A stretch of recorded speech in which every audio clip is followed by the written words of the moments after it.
Hey, comic book fans, welcome back to Comic Book Corner 2.0, and this is your host, none other than Mike Spiderslayer. Welcome back, comic book fans, and we're getting ready to do another countdown video. That's right, where each and every week Mike Spiderslayer brings you his worst comic and counts down all the way to his favorite comic book of the week. But before we get started, just want to give you guys a quick update that I will not be doing many videos next week. I might squeeze one in on Wednesday or tomorrow, but I'm getting ready to go on vacation. 10-year wedding anniversary with my lovely wife. We're going to San Juan, so if you see lack of videos next week, you know where I'll be. And things will get back on track, though, starting probably next Thursday. So with that being said, let's just jump right into the countdown now, shall we? We have a total of, I think, 11 books this week, so things have gotten back to normal from the crazy villains month that we have, and all our stories have actually continued, which is nice to see. So, here we go, folks, starting with number 11. Did you think of anything less than Marvel Knights Spider-Man? This book was highly anticipated for me. I thought this would be cool to see a Peter Parker Spider-Man story, even though it's in that Marvel Knight realm where it's a different universe, has nothing to do with the continuity. And instead, what they decided to bring us here was something creative. But Spider-Man, I don't care what you want to do with him. It just, for some reason, it doesn't fit for me, okay? I don't think Spider-Man was ever intended to be this crazy, this insane, this dark. I just don't see it, okay? I did get a few people that didn't like my video that say stay away from him, which is fine. I'm not going to be angry or anything like that because everyone's entitled to their opinion. But with this title, I felt that it was kind of a ripoff in a way of a particular comic from Batman, and that was from the Court of Owls series. In this issue, you got to see Spider-Man who gets drugged and hallucinated, and he sees things in ways that you see Spider-Man, he sees things that typically you wouldn't see if you're a reader of a comic. But what they're trying to do is they're trying to get you to experience everything that Spider-Man is trying to do. But the book was so over the top that it was almost a hassle to read it and to visualize everything that was going on. Certain things just didn't even make sense, even if you are tripping balls. But again, this reminded me of the Batman Court of the Owls story when Batman was actually drugged by the court and he was hallucinating through the comic, and you got to see the comic in his eyes. So I felt that was kind of a copy. Also, the whole thing with Jack-O-Lantern here, where he uses this fear gas, it kind of reminded me of Scarecrow. And the way the Batman issue was done, it was done right.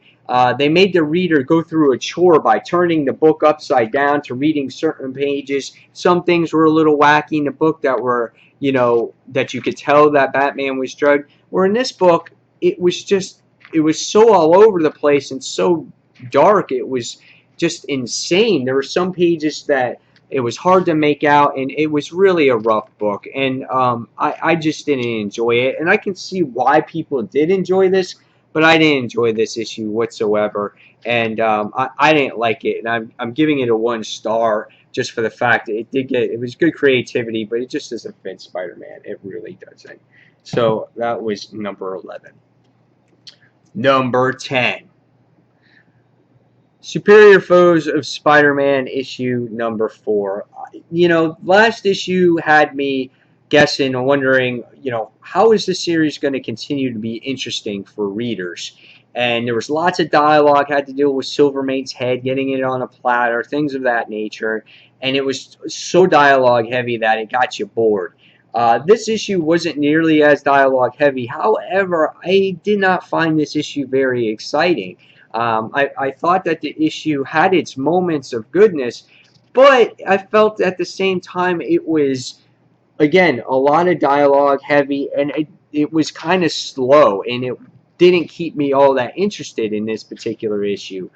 we get to find out that the Shocker actually confronts Boomerang about him seeing that in earlier issue he was talking with the Punisher, but it was really the Chameleon, and you get to see that being confronted here, and they work out their differences, and you see what happens at the end with the Shocker, what the Boomerang does to him, which was interesting. That's what made it good again. The artwork is unique in this series. It's kind of like Hawkeye-ish, and it's got that standard of what's going on with Green Arrow, and things like that. It's kind of like the trend. You get to see Boomerang, who meets kind of like this love interest in here, but the issue wasn't as great. It wasn't horrible. It just, there was something missing for me. I'm looking for a little bit more action in this series, because these guys can only talk so long before it's going to start getting boring. There needs to be something more to it, to the story. So I'm giving this one a 2.5 out of 5. I didn't find it that great. It wasn't horrible, but there needs to be something more to keep my interest going here. So that was number 10. Number 9. All New X-Men Special, issue number 1. This has to do with Dr. Octopus, the arms of the octopus, 1 of 3. So when I saw this, I'm like, why is this taking place in All New X-Men and in the Incredible Hulk, and I think it's Superior SpiderMan team up. So I think it was going through those 3 books. And I'm like, what does this have to do with Dr. Octopus in here? So you read the book and you find out that it's $5, first of all. And you're like, $5, really? And it's double sized. It's like 40 pages or whatnot. So you get a lot of pages for your money. But when I opened up this book and I looked at the artwork in here, I'm like, oh no. I'm like, what is this? Is this going to be bad? Well, the artwork in here wasn't the greatest. I got accustomed to it as the time went on. This reminded me of a type of anime style art, which also reminded me of the series 2, if you guys are reading that. Had similar art styles, similar facial expressions. Like this facial expression here reminds me a lot of Chew, the series. So the art actually grew on me as I read the issue, and the issue actually became interesting. At first, it was kind of boring. You have your X-Men. They're in this issue. It's focused around them as much as it is Otto Octavius. And they're going into New York. And this takes place during the time right after, I guess, Hank kissed Jean Grey. So this is when this story takes place. And they try to just get away and hang out with each other. And they find out that downtown New York is not all what it's cracked up to be. And so they go into the park. And you get to see Hank, who meets up with this love interest, or this girl, who wound up going to the same class as Hank. And they wound up getting into things and talking. And it was pretty interesting little love story there. So see, that's all anime style. And we find out that this girl winds up inviting him back to this actual scientist's lab. And the next thing you see is, boom, there's Dr. Octopus that comes through. And it's classic Dr. Octopus. Looks like before he actually was fused somehow with his arms or whatnot. But this is when he wore the arms around his waist and he wore that classic costume. And he's asking for the actual scientist here. So you get to witness all that, and you get to see Superior coming through. And this is led to believe that there's a weakness in the space-time continuum, because it is mentioned in the issue, and that it might have to deal with this Age of Ultron, because this octopus comes from the past. And Superior is trying, obviously, not to give away his identity, and he's determined to find out what's going on with this Otto Octavius and how he's actually come through. And even this type of knowledge and science is beyond Superior's. So by the time the end of the issue comes along, he goes and he talks to Bruce Banner, or he wants to talk to Bruce Banner. So now you understand why it takes place in the Hulk issue. So the Indestructible Hulk issue. So the issue wasn't half bad. It wasn't the greatest. It's not like the most original story because again we have more time travel going on here, and but it wasn't bad. I mean, I thought it was an average book. It's not worth the price to pay, but it wasn't a horrible issue, and I'm going to give it a 3 out of 5. I might pick up the next one just to see where this goes, how this may be tying into the universe, or it's just a time travel story. So I'm not sure what to think there. But it is interesting, and it'll see where it goes. So I'm going to give it a 3 out of 5.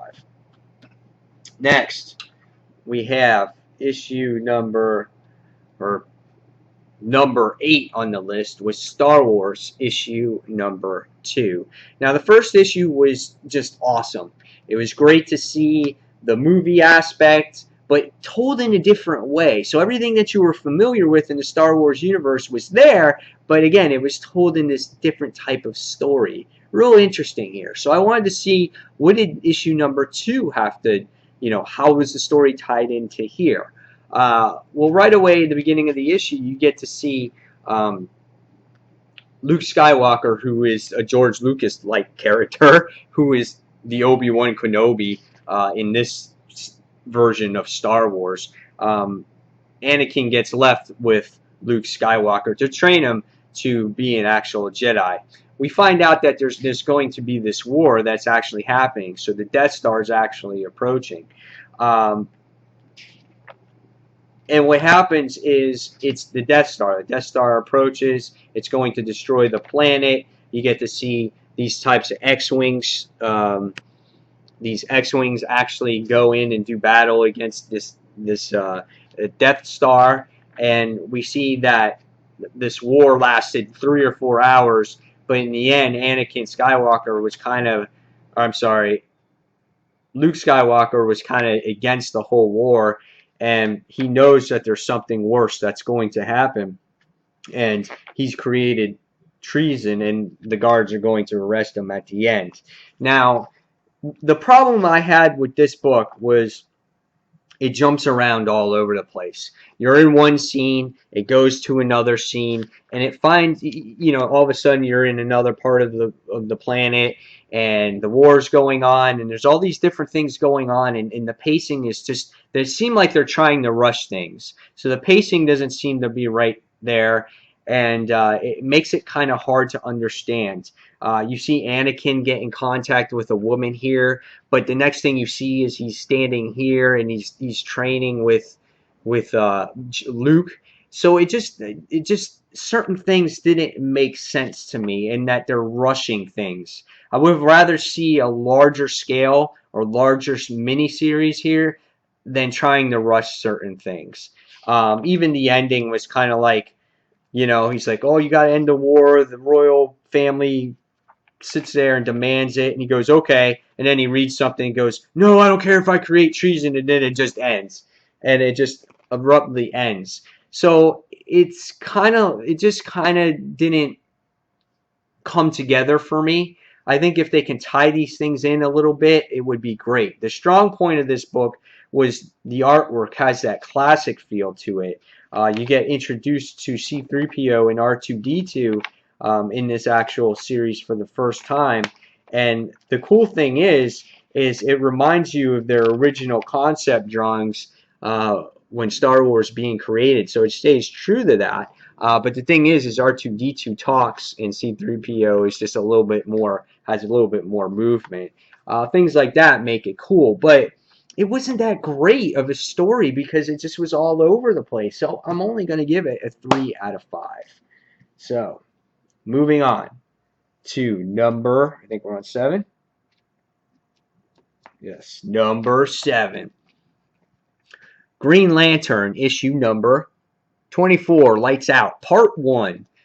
This is the long-awaited event that we've been waiting for since Robert Venditti has come on board to the Green Lantern series, and the whole reason why Relic is in this series to begin with. This is a cool cover. It's got Relic here sitting there going, bleh, and you got Hal Jordan going, WTF, who the hell is this guy? So it's like, this is the first time Hal Jordan confronts the Relic. This was a good issue. this had to do with Relic coming to Oa and actually telling his story about the lightsmiths in his world and where the light's gone is depleted. And we get to see Carol and Hal Jordan reunite since this whole thing has begun. So you get to see that, which was nice to see. And that, you know, their care for each other is really there. Um, but in short, you get to see Relic come on, and he's going to destroy Oa. He wants to take the light for himself. And you know, he gives them an ultimatum. He sits there and he says, "Surrender your rings, and I'll leave this planet alive." And the Green Lanterns just didn't want to comply to that. So what happens is he ejects all his little bug-like creatures, and he winds up sucking the light out of the power battery. So in the end, what it causes is it causes the power battery to get destroyed after this long drawn out battle here with this power battery, and it winds up causing it to blow up, and you're like, oh shit, it's blowing up, you know, kind of expected though. And at the end we wind up finding out that once the power battery dies, then Oa from the inside out is going to blow up too. The artwork in this book was really good. I think Billy Tan has done a phenomenal job here. He's definitely gotten better as the series has gone along. And I think they're learning how to work well with each other, the writer and the artist. However, I did find this issue a little repetitive to when St. Walker's planet wound up getting destroyed. It was very similar to that issue.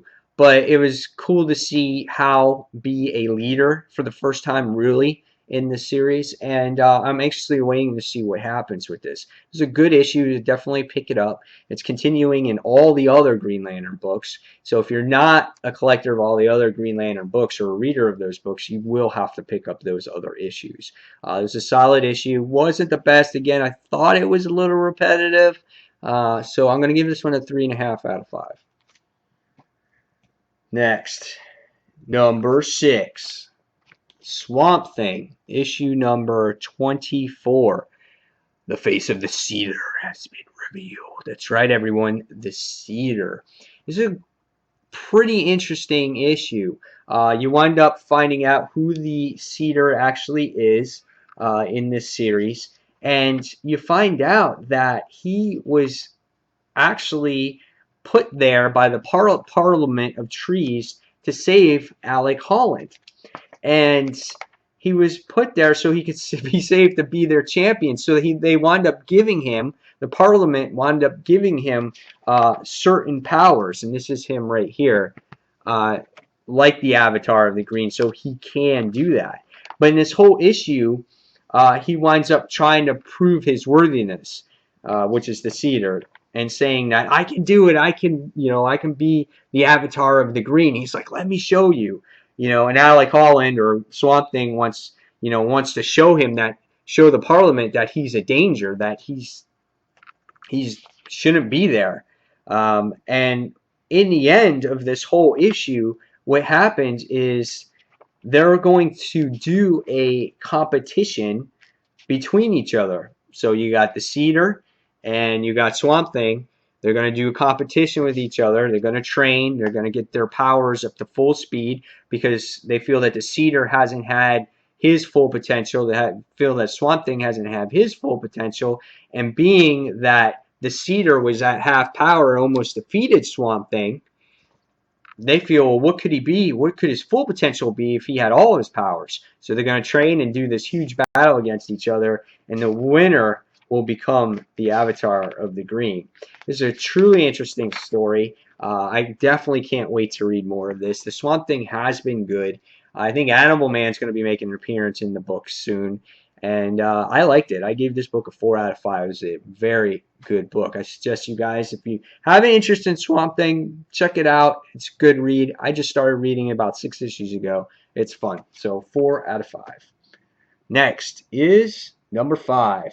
Top 5. Green Arrow issue number 24. This story continues off pretty much right where we were left off. Count Vertigo is in town, and he's going after Green Arrow.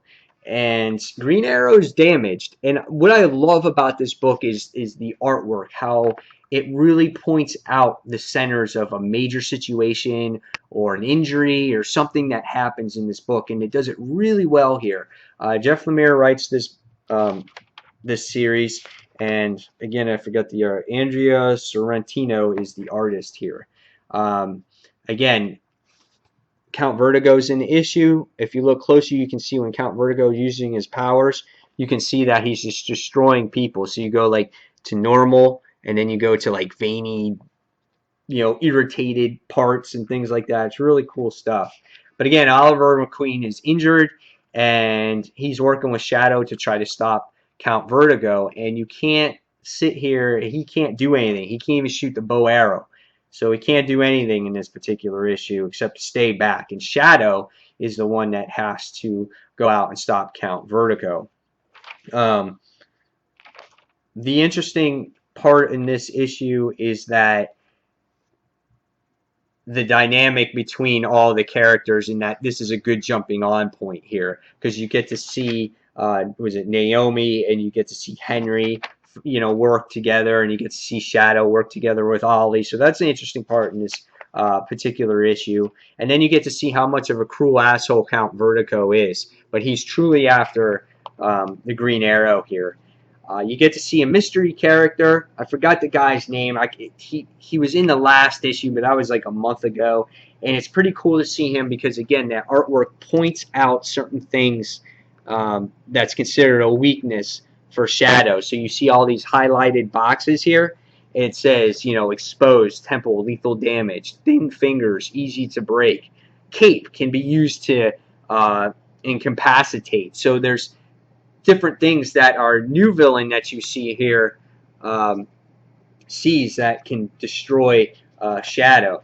But they had to get this arrow to release it to destroy his little headgear to count all this Vertigo stuff that's going on. And in the end, Ollie comes to his senses and he winds up taking care of Count Vertigo. Great artwork here again. Really well done issue. This book is definitely a series that has turned itself around. Guys, I highly suggest that you pick this one up. Now, the one thing I didn't like about this issue, kind of, and it was like, it's like all of a sudden you got Diggle, who's back in the series, and it just reminded me of how they try to copy the actual TV show a little bit, and that kind of annoys me a little bit. I like things being their own entity, and this book kind of does that, but has a little bit of hintiness to the Arrow series. But great series. I'm giving this one a 4 out of 5. Great book. All right, here we go. Number 4. Trillium, issue number 3. This book was done really nice. Again, it was one of those issues where it had you flipping the book. And this time it wasn't just like right to left and then flip it upside down. It was like left to right. Every time it had to deal with a particular character here, which is Williams and why do I always forget the chick's name? William and Nika, that's her name. Every time it deals with the story of them, the book flips. So you're flipping the book, and you're like, la la la, and you're reading, you're like, okay, my book is upside down. So you got to turn it, and then you got to go from right to left to turn the pages, and then it switches back, and you got to do this. So for some, it might be an annoyance, but for others, I think it's just an inventive way of writing a comic book. Now, what this issue does, it has to do with both our characters trying to convince their other counterparts or their people that they work with to get into this temple and to figure out what it is. And you see Nakia talking to her fellow scientist or officer, whoever she is, and she says, oh, we got to get to this temple. And, she's trying to convince, and then she winds up escaping and doing all this other stuff. And William is convincing his brother to go back into the temple because the female is inside and he wants to rescue her.